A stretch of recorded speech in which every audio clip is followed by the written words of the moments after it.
This moment in history. Today I say, as long as this gate is closed, as long as this scar of a wall is permitted to stand, it is not the German question alone that remains open, but the question of freedom for all. All right, guys, we're back.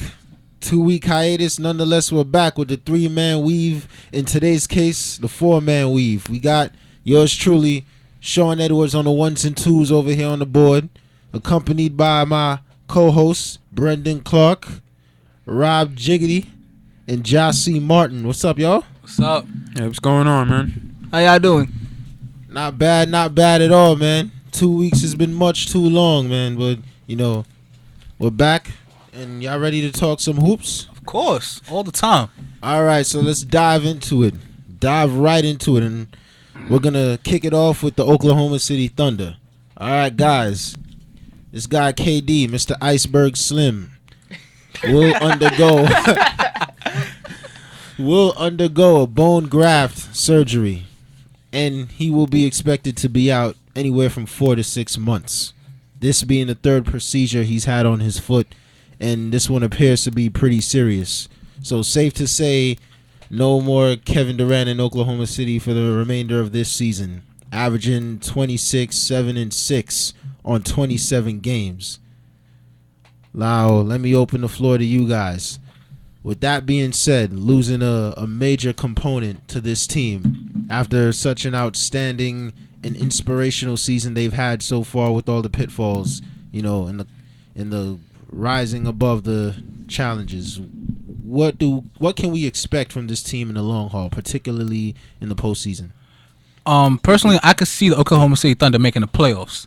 They're already the eighth seed, and they're not that many games ahead of the Pelicans, but still, I think they have the easier schedule than the Pelicans, so I think they'll make the playoffs. Now, once they get in the playoffs, I don't see them getting out of the first round because they're injured. They suffered a lot of injuries this season, and then they're facing Golden State Warriors. Okay, so you think they're not gonna potentially get that 7th seed? I mean, they are 3 games out of it. They are 3 games out, and with Dallas playing the way they're playing, up and down, I mean, it's possible that they can make the 7th seed. But even if they make the 7th seed, I don't count the Grizzlies out in the playoffs. We've seen that when the Grizzlies are in the playoffs, they lock down. I would say they're like the Spurs, but with a younger front court. Would you say that would be a better matchup for them over the Warriors, being that they kind of have the size now to combat the Grizzlies down low? It probably. You're saying Golden State? So you're saying Golden State versus Golden State versus Dallas? You're saying? Nah, Memphis. You're saying Golden State versus Memphis. No. Wait, that can't be Oklahoma City versus Memphis. Yeah, I'm saying, there you go. Oklahoma City versus Memphis. Oh, okay. I think OKC it would be better if they had to choose between Golden State Warriors and Memphis. Obviously, they'll choose Memphis. Oh, they have speed over them. Yeah, because they have speed, so they can easily run the fast break and attack the basket and score. It's more like, okay, who can score more points if they face against Memphis? The defense is definite, but who can score more points?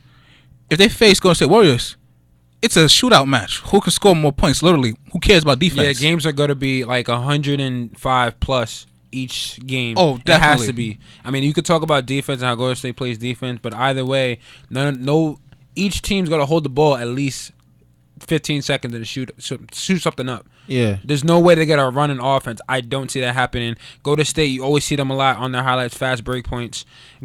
Stephen Curry just coming up from the 3. So it's going to be a high-scoring game, definitely. Easily averaging over 200 points combined every game. And the depth on Golden State Golden State is way more deep as a squad than I'd say the Grizzlies are right now because of all the bigs and guard play they have throughout the season. So I think OKC would rather play the Grizzlies in the first round. Yeah. Golden State and OKC is stacked. Sean was talking about how this is the best OKC team he's seen, and I understand that. But Golden State, they're making history right now for them for this season.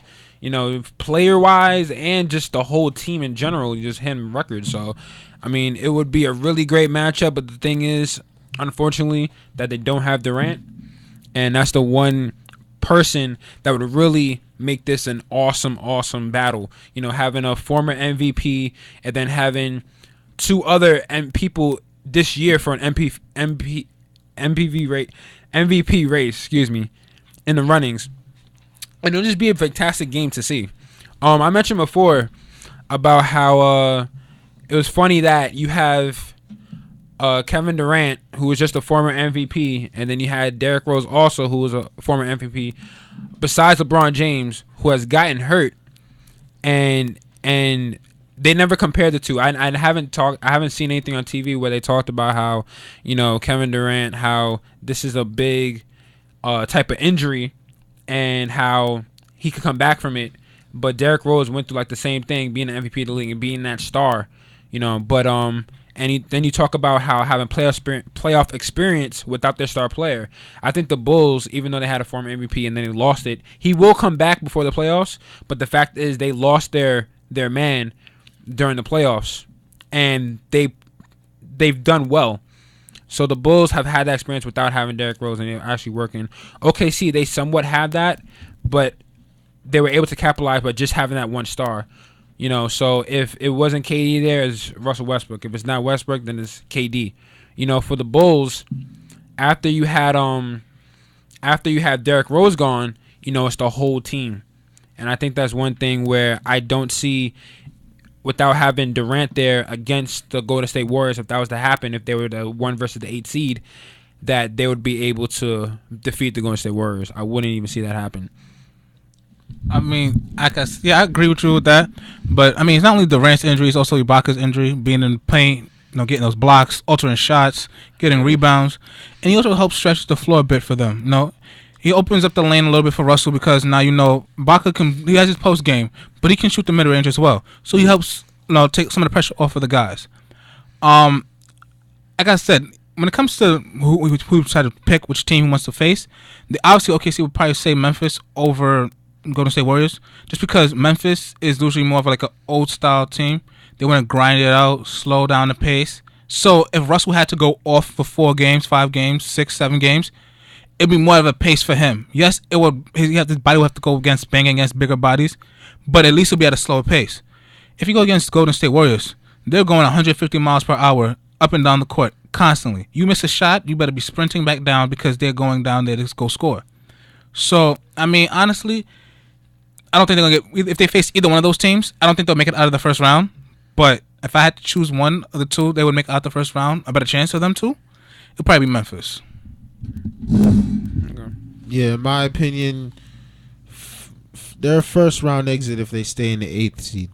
First round exit. I feel like if they get to the 7th seed, they have a better chance. I mean, being in the first round, okay, say they hypothetically do get past the Warriors. Okay, fine. They got to play the winner of Clippers Portland, I believe, after that. And even elevating to the 7th seed, the Grizzlies, we said, poses a better matchup. Tempo's going to be slower, and they actually do have the size to combat with the Gasol and Randolph. You know what I mean? With Ibaka hopefully coming back.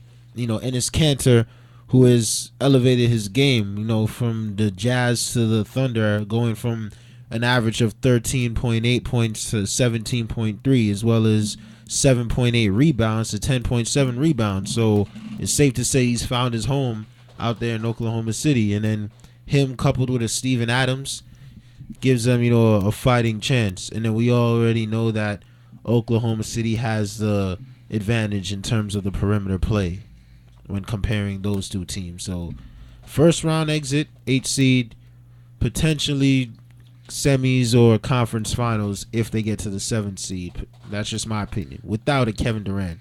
That one thing though, I can't call out entirely Memphis because, I mean, that's not, as of this year, it's not one of the teams that is more favored to watch. That's one thing I have to say. But at the same time, they are 2 in the Western Conference, so there's a reason that they're there. I haven't watched the games to really say, okay, they're this kind of team, that kind of team this year, but they're number 2 out of the hardest conference. So that speaks a lot. And, of course, it shows a lot from the pace of the game because Golden State were just on a tear. You know, they're 10 games ahead of the Memphis. So, I mean, who knows what Memphis could do when it comes to the playoffs. I mean, the playoff time, they'll definitely be ready. But that wasn't a team that I actually watched during the season.